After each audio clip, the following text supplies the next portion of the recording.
Breaking news mga kabayan, ang kamay ng batas ay patuloy na humahaba at ngayon ay diretsahang tinatarget ang bilyon-bilyong pisong yaman ng mga itinuturong utak sa likod ng pinakamalalaking eskandalo sa bansa. Sa isang mahalagang anunsyo, nilinaw ng Department of Justice na hahabulin at babawiin pa rin nila ang mga asset ni dating DPWH Undersecretary Catalina Cabral sa kabila ng kanyang biglaang pagpanaw. Ang investigasyon ay lalo pang uminit matapos ibunyag na ang hotel kung saan siya huling nakita ay dati pala niyang pag-aari na ibinenta sa isang kontrobersyal na lehislador na sangkot din sa flood control scam. At hindi lang sa DPWH dahil maging ang mga ari-arian ng suspected Chinese drug lord na si Willie Ong na idinadawit sa Pogo at kay Michael Yang ay opisyal na ring ipina-freeze ng Court of Appeals na nagmamarka ng isang malaking tagumpay sa pagputol ng daloy ng pera ng sindikato. Bago tayo mag-umpisa, baka pwedeng palike muna ng video na ito. Malaking bagay po ito sa aming mga content creators. Maraming salamat po. Isa sa pinakamalaking katanungan na naiwan matapos ang trahedya sa Benguet. Ano ang mangyayari sa bilyon-bilyong pisong yaman na pinaghihinalaang nakuha mula sa kaban ng bayan? Habang patuloy ang investigasyon sa misteryosong pagpanaw ni dating DPWH Undersecretary Maria Catalina Cabral, isang malinaw at matigas na mensahe ang binitawan ng gobyerno. Hindi pa tapos ang laban. Ang kamatayan ay hindi isang tiket para takasan ang pananagutan sa taong bayan.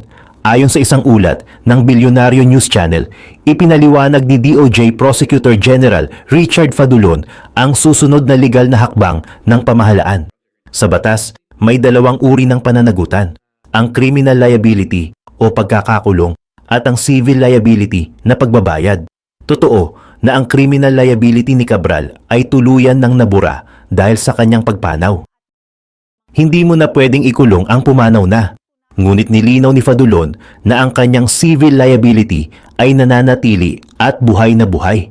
Ano ang ibig sabihin nito sa simpleng salita? Ibig sabihin, ang lahat ng ari-arian, mga bahay, lupa, sasakyan, bank accounts at investments na pinaghihinalaang nakuha niya sa pamamagitan ng mga iligal na paraan, tulad ng mga kickback at SOP sa flood control scandal, ay maaari pa ring bawiin ng gobyerno. Ang tawag dito ay asset forfeiture. Ang kailangan lang ng DOJ ay makakuha ng matibay na ebidensya na magpapatunay na ang mga yaman na ito ay ill-gotten wealth o galing sa korupsyon. Kapag napatunayan ito, kukunin ito ng Estado at ibabalik sa kaban ng bayan.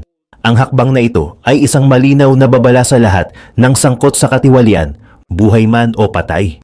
Ang perang para sa taong bayan ay hahabulin at pilit na ibabalik.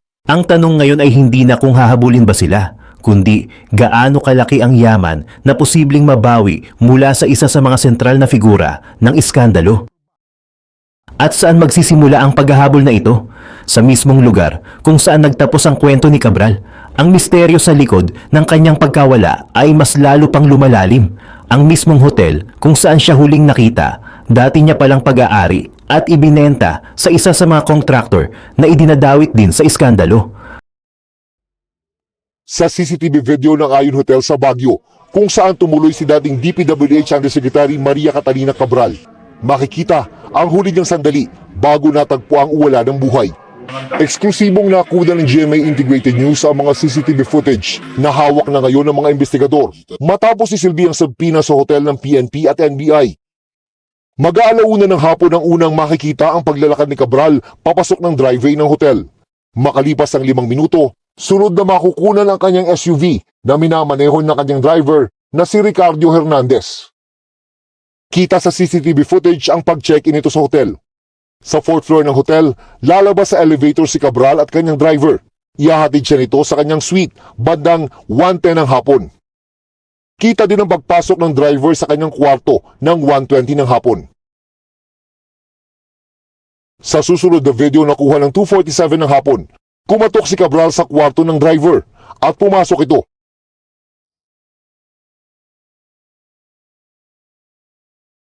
Pagkatapos ay magkasunod na silang lumabas. Makalipas ang ilang minuto ay umalis ang SUV na hinihinalang dumiretso na sa Cannon Road bago mag-alas 3 ng hapon. Hindi na nakuna ng pagbalik ng driver sa hotel ng pasado alas 5 ng hapon at ang pag-alis ulit ito pasado alas 6 naman ng gabi bago mag-report sa Baguio City Police Office Station 6 sa Cannon Road. Nang imbestigahan at halugugin ang hotel room ni Cabral, nakuha ang isang kutsilyo at gamot sa kanyang bag. If we're talking about the knife or the items that were recovered, yung knife for self-protection, while the medications, we secured that. We also took tissues so that we can study if these medications were used. Sabi ng PNP, lumabas sa laboratory test na nagpositibo si Cabral sa isang uri ng antidepressant drug. Pero base sa mga ebidensya, pwede nang i-rule out ang foul play, sabi ni Interior and Local Government Secretary John Vic Rimulya. Ganun pa man, kailangan isailalim sa digital forensics ang cellphone ni Cabral, kaya nag-apply na ng search warrant ang PNP sa korte para ito'y makuha. Ang mga huling sandali ni Cabral sa Baguio City ay patuloy na binabalot ng misteryo.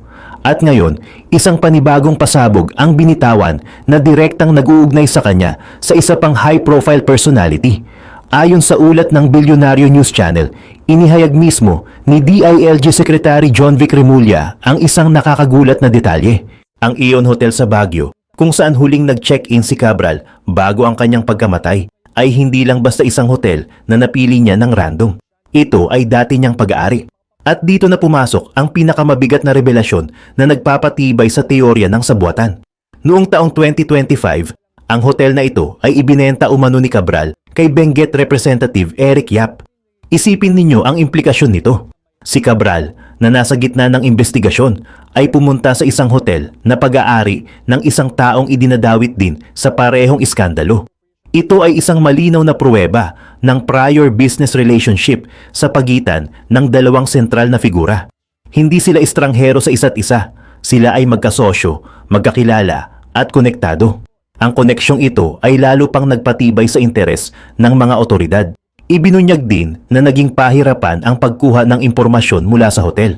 Kinailangan pang maghain ng search warrant ang mga investigador ng NBI sa hotel matapos tumanggi ang management na ilabas ang mga dokumento at CCTV footage.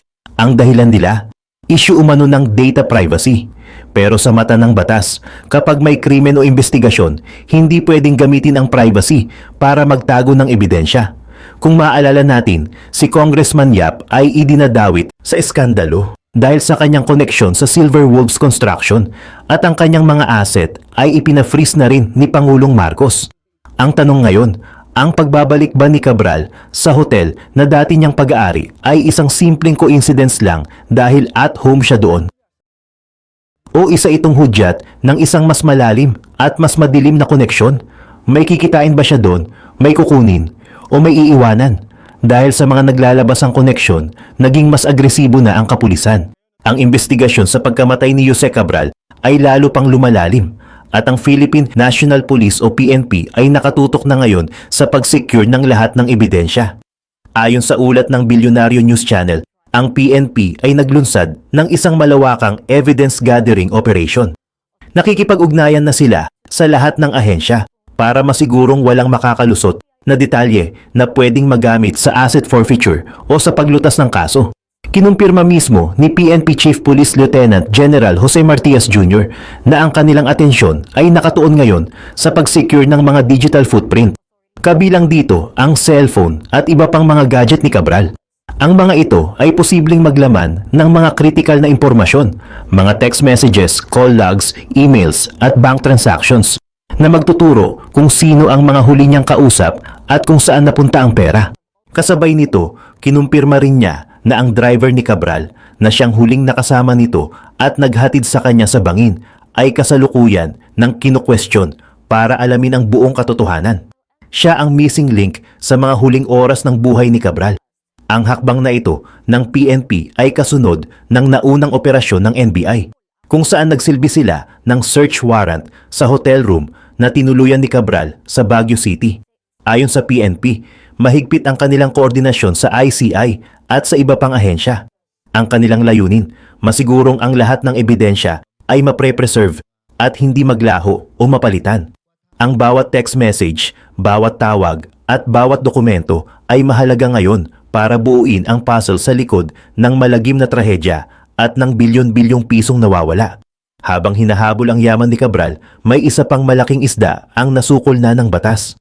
At ito ay nagpapakita na seryoso ang gobyerno sa pag-freeze ng mga asset ng mga kriminal.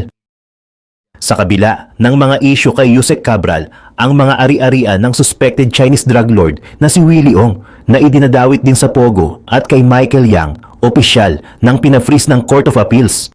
Ang laban kontra sa mga dambuhalang sindikato ng droga sa bansa ay nagkaroon ng isang malaking panalo. Ayon sa ulat ng Bilyonaryo News Channel, pinagbigyan na ng Court of Appeals ang petisyon ng Anti-Money Laundering Council para ipa-freeze ang lahat ng ari-arian ni Willie Ong o sa kanyang tunay na pangalang Kai Shimeng. Ang freeze order na ito ay hindi biro. Sakop nito ang 70 bank accounts, 89 na real properties o mga lupa at gusali, at 29 na sasakyan.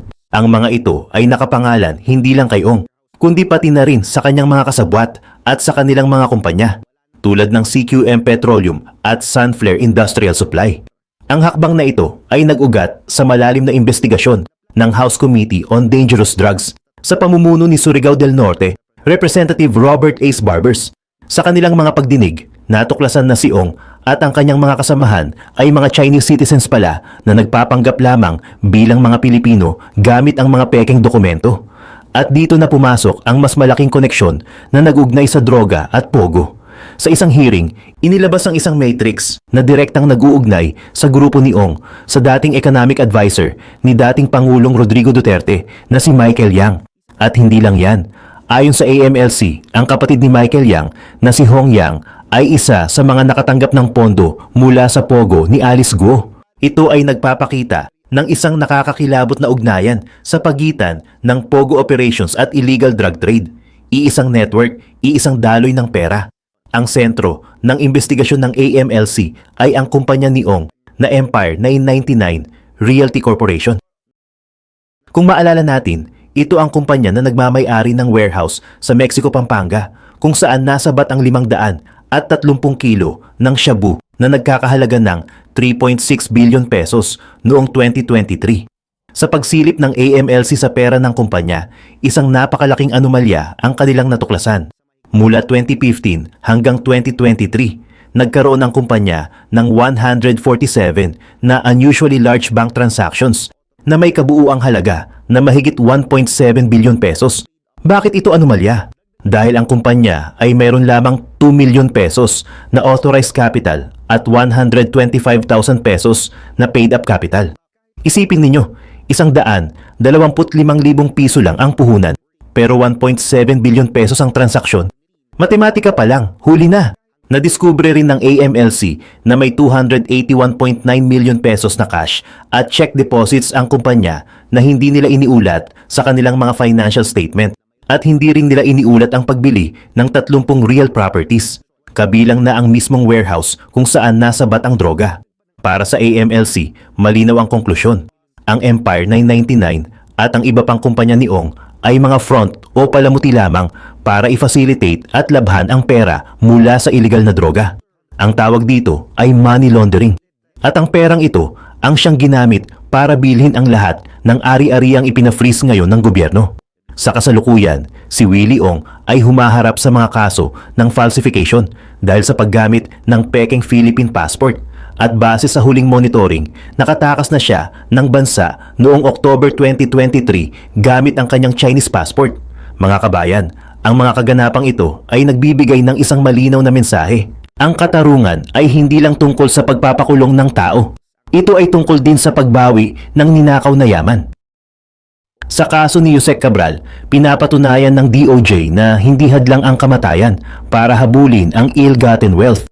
Ang koneksyon niya kay Congressman Eric Yap sa pamamagitan ng Ion Hotel ay nagbubukas ng bagong pinto para sa investigasyon.